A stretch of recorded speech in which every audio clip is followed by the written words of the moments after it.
সকামৰ পিছতে আজি পূজা আৰু এইফালে ভণ্টিয়ে চব্জিবিলাক উলিয়াই লৈ আহিছে বাহিৰলৈ। এইফালে আমি চব্জি কটাত ব্যস্ত হৈ পৰিছোঁ, যিহেতু মানুহ বহুত হ'ব, 300-400 ভিতৰত মানুহ হ'ব। তো এইফালে আমি চব্জি কটাত পূৰা ব্যস্ত হৈ আছোঁ। চব্জি অকণমান ঢেৰ বনাব লাগিব, যিহেতু মানুহ হ'ব। তো এইফালে বা আহিছিলে, দেখিছে আপোনালোকে, আলহী বা। আৰু এইফালে পাত বনাই আছে, ৰছীত গাঁঠি আছে, যিহেতু ঘৰ গোটেই বান্ধিব লাগিব। এইফালে মই ওলাই মেলি ৰেডি হ'লোঁ। তাৰপিছত এইফালে আহিছোঁ ৰুটি বনাই থকাত অকণমান চাবলৈ আহিলোঁ। এইফালে খুৰী বা বৌহেঁতে সকলোৱে ৰুটি বনোৱাত ব্যস্ত হৈছে, যিহেতু এইটো আমাৰ ট্ৰেডিশ্যনেল ফুড হয়, এইটোৱে আমাৰ প্ৰসাদ হিচাপে দিব। তো এইফালে ৰুটি বনাই আছে, আৰু ৰুটি বনাবলৈও অকণমান টাইম লাগে, সেইকাৰণে খুৰী ৰাতিপুৱাই আহিলে। তাৰপিছতে মই এইফালে আহি চাহ একাপ খাই ল'লোঁ। আৰু এইফালে মাজু বৌৱে নাৰিকল কটাত পূৰা ব্যস্ত। তাৰপিছতে এইফালে ডাঙৰ বৌ, বৰ্তাহঁতৰ মানে বৌ, ডাঙৰ বৌ হয়, এইফালে জেঠাই, আৰু এইফালে মাজু বৌ অথনিয়ে দেখিলে আপোনালোকে। তাৰপিছত এইফালে আকৌ দাদাহঁতে চব্জি বনোৱাত ব্যস্ত হৈছে, আৰু মোৰ হাজবেণ্ডেও চাই আছে।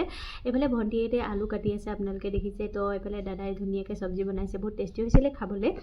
আৰু এইফালে আমাৰ যজ্ঞ বনাব লাগে, যিহেতু পূজাৰ কাৰণে। আৰু এইফালে চাওকচোন, ল'ৰা ছোৱালী ইমান উৎপাত, ইমান খেলিছে নহয়, কি যে ক'ম। আৰু ল'ৰাটোৱে মোক বিচাৰি এবাৰো অহা নাই, ল'ৰা ছোৱালীক পাই বহুত খেলিছে। আৰু এইফালে মা আৰু দাদাই মিলি পিনি পূজা কৰা আৰম্ভ কৰিছে, যিহেতু মা আৰু দাদাই পূজা কৰিব লাগে। তো সম্পূৰ্ণ এবছৰৰ পাছত মা আৰু দাদাই সকামৰ দিনাখন কাপোৰ চেঞ্জ কৰিছে, মানে সম্পূৰ্ণ এবছৰ তেওঁলোকে বগা কাপোৰ পিন্ধি আছিলে, মা আৰু দাদাই। আৰু এইফালে আকৌ মানে মানুহবিলাক চেঞ্জ হৈ গ'ল দেই গাইজ। মানে এইফালে মোৰ বৰ্তাৰ ছোৱালী, এইফালে সৰু বৌ, বৰ্তাহঁতৰ আৰু বা, এইফালে ঘৰৰ ওচৰৰ বৌ, সকলোৱে মিলি পিনি আকৌ বনাইছে। যিহেতু এইটো ৰুটি বনাবলৈ অকণমান কষ্ট হয়, তো হাতো পুৰে কেতিয়াবা, সেইকাৰণে চেঞ্জ কৰি কৰি বনাবলগীয়া হয়। আৰু এইফালে দাদাই পূজা কৰাত ব্যস্ত হৈ আছে।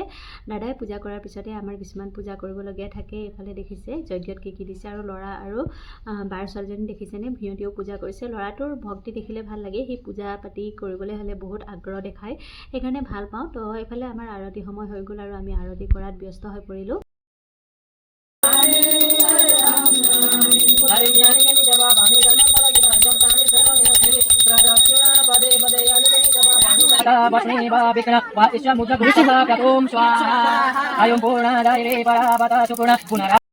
গাঁৱৰ মহিলা সমিতিয়ে কীৰ্তনো কৰিছিলে, সেইটো ভিডিঅ' একেবাৰে উঠাবলৈ নোৱাৰিলোঁ। আৰু এইফালে খোৱা টাইম হৈ গ'ল, ল'ৰাটোৱে খাইছে, চাওকচোন ইমান জ্বলা চব্জি সি খাইছে, আৰু পিছত জ্বলা হ'ল বুলি কান্দিছে। পিছত আকৌ মই লালমোহন এটা খুৱাই দিলোঁ, এইফালে ডিছ দি। আজিলৈ আহোঁ, বাই বাই। আকৌ 1 লাখ হলিতাৰ ভিডিঅ' লৈ আহিছোঁ দেই।